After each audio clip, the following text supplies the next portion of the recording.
যখন কোনো একটা যুবতীর মেয়ের বিয়ে ঠিক হয়ে যায় তখন বাপ ভাই ঘরে বসে বসে চিন্তা করে লাগবে তো 20 লাখ টাকা। ভাই তখন মনে করে যদি আব্বাকে বলি যে জমিটা বিক্রি করো না, মাত্র একটা জমি, তো আমার বোনটা মনে হয় সারা জীবন আমাকে বলবে তোর জন্য আমার বড় ঘরে বিয়ে হলো না। তোরকে দেখা দেখি বলছে আব্বা দিয়ে দেন গা জমিটা কাউকে। জমি বিক্রি হয়ে গেল, ভাই ইট ভাটার কুলি হয়ে গেল, আব্বাও ইট ভাটার কুলি হয়ে গেল। এরপরে মায়ের কানের নাকের যা ছিল সেগুলো সব চলে গেল। দুটো দুধের গায়ে ছিল এটাও বিক্রি হয়ে গেল। ভিটাটা 5 কাঠা ছিল, 2 কাঠা চলে গিয়ে 3 ভাইয়ের 3 কাঠা থাকলো। 3 ভাই বোনের বিয়ে দিতে গিয়ে তারা আর ঘরে বাস করে না, লক্ষণপুরে থাকে না, হরিশ্চন্দ্রপুরে থাকে না, চেন্নাইয়ে গিয়ে লিভারের কাজে ঢুকে গেল। আব্বা কোথায় যাবে, ঘর ছেড়ে যেতে পারে না, ইট ভাটায় কাজ করতে লাগলো। ছোট্ট একটি বোন ভাই, সেও নতুন জামা ঈদের দিনে পায়নি। ঈদ করতে এসে নতুন জামাই, বেটি এসছে 10,000 টাকা দিচ্ছে, মন উঠে না। কিন্তু ওই বিবিটা বাপের দিকে তাকিয়ে দেখছে একটা ছেঁড়া লুঙ্গি পরে ঈদের নামাজ পড়তে গেছে। বেটি গিয়ে বলছে আব্বা ঈদের দিনে কি নতুন একটা লুঙ্গি পাওনি? একটু নাটকের মতো মুচকে হেসে বলছে মা এটা তো নতুনই রে, সেই দিন একটু বাঁশে লেগে ছিঁড়ে গেছে, হালাকে ওটা হলো পুরাতন লুঙ্গি। এবার শিক্ষিতা মেয়ে, মাধ্যমিক দিয়েছে, বুঝে নিলাম বাপ আমার গরিব হয়ে গেছে। ভাই দুটি ঈদের দিনও বাড়ি আসে না, আনন্দের সুখটা ঘর থেকে উড়ে চলে গেছে। এরপরে ছোট ভাইটাকে বাথরুমের ভিতরে নিয়ে গিয়ে বলছে ভাই তোমার কি ঈদের নতুন জামা নয়? ছোট ভাইটা কেঁদে বলছে আব্বাকে বললাম, তো আব্বা বলল বকরা ঈদে দিব, তোর ভাইয়েরা আসবে তখন। তার মানে সেও পায়নি।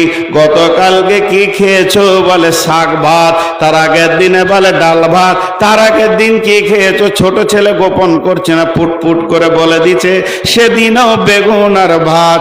তাহলে কি মাছ মাংস আব্বা কিনেন না? লম্বা করে টেনে বলছে বুবুরে সে তোমার বিয়েতে মাংস খেয়েছি, আব্বা আর কেনে না। যখনই বলেছে মেয়েটা ঠুকরে কেঁদে বলছে আমি কোন ডাকাতকে বিয়ে করেছিলাম, ডাকাতের বাচ্চা ডাকাত আমার বাপ ভাইয়ের সম্পদকে লুটে নিয়েছে।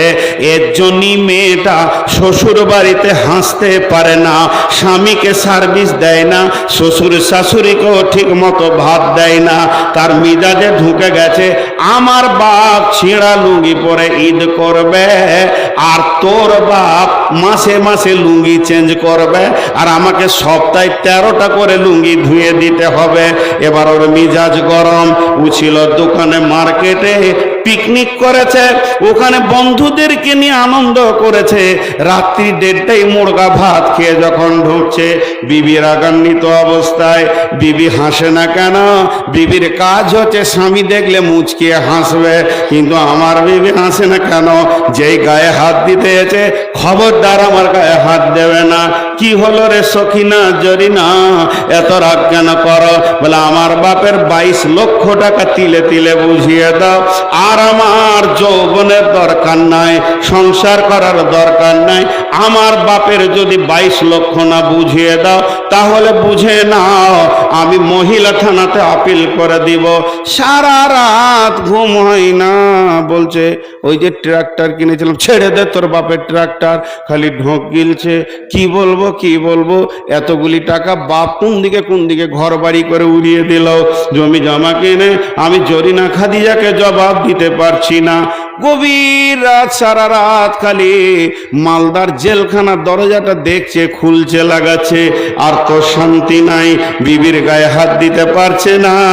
যখন ফজরের আজান হয়ে গেছে, মুরব্বি হাজি সাহেব নামাজ পড়ে এসে বেটাকে বলছে বেটা নামাজ পড়, এটা লয়, বেটারে ওঠ, দোকান খুলতে হবে। যখনই বলেছে বেটা ওঠ, কারণ সারা রাত তো ঘুমায়নি। দরজাটা খুলে চোখ কচলাইতে কচলাইতে বলছে শুয়োরের বাচ্চার বুকে লাত মেরে দিব।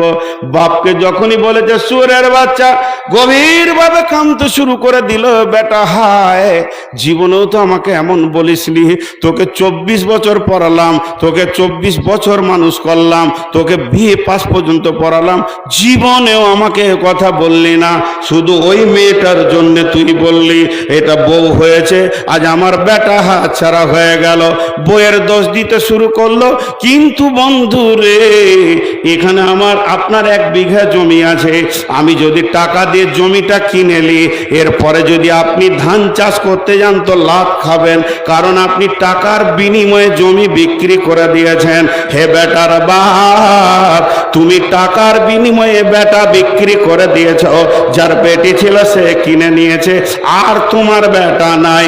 ওই বেটার বইয়ের কাছ থেকে যদি তুমি পা দাবা নিতে চাও, কাপড় সাফ করা নিতে চাও, কপালে ঝাঁটা ছাড়া কিছুই জুটবে না, তোমার লাজ জুটবে। এবার লোকটা ডাকছে, মৌলানাকে ডাক, ইমাম সাহেবকে ডাক। বাপের মায়ের কি হক আছে বেটাকে বুঝিয়ে দেবে, কিন্তু বুঝিয়ে কাজ হবে না। সকালবেলায় 4খানা লুঙ্গি আর 4 কেজি মিষ্টি নিয়ে শ্বশুর বাড়ি হেঁটেছে। দেখছে এখন জেল থেকে বাঁচতে গেলে বউ আর শ্বশুর শাশুড়িকে ঠিক রাখতে হবে। প্রত্যেকটা বাড়িতে পণ নেওয়ার কারণে ছেলেরা বিক্রি হয়ে গেছে, মুরব্বীরা আর শান্তি পেয়েছে না। একবার বলবেন না ঠিক বললাম না ভুল? তাহলে ছোট ছেলেগুলো ওইদিকে চলে গেছে কেন? বাচ্চাগুলো জি, বিছানাগুলো কার? যতগুলো বিছানায় বাচ্চা তৈরি হচ্ছে, বিছানাগুলো মায়ের না বাপের? জোরে বলেন। কে বললে বাপের? ও গরুকে হুঁশি নাই যে একটা বিছানা তৈরি করি আমার বংশের ছেলে আমার বিছানায় হবে। পরের বংশের বিছানা নিয়ে এসে ও ছেলে বানাচ্ছে। আর আল্লাহ রসুল ফাইসালা দিয়ে দিয়েছেন, আল ওয়ালাদুল ফেরাসে, বিছানা যার সন্তান তার। যাদের বংশের বিছানায় ছেলে হবে, ছেলের টান সেই বংশ দিকে যাবে। কি খাটের দরকার আছে? মাটিতে শুধু বাপের ভিটাতে। কিন্তু বুঝে না। মেয়েরা একটা কথা ঘুরিয়ে ঘুরিয়ে বলে না বারবার? আরে বলে না, মেয়েরা একটা কথাকে বারবার ঘুরিয়ে ঘুরিয়ে বলে কি বলে না? এই ভাই আমাকে 2টো রসগোল্লা খাইয়েছেন, বুঝছেন? দিয়ে রাস্তায় সেক্রেটারিকে বলছে, সেক্রেটারি সাহেব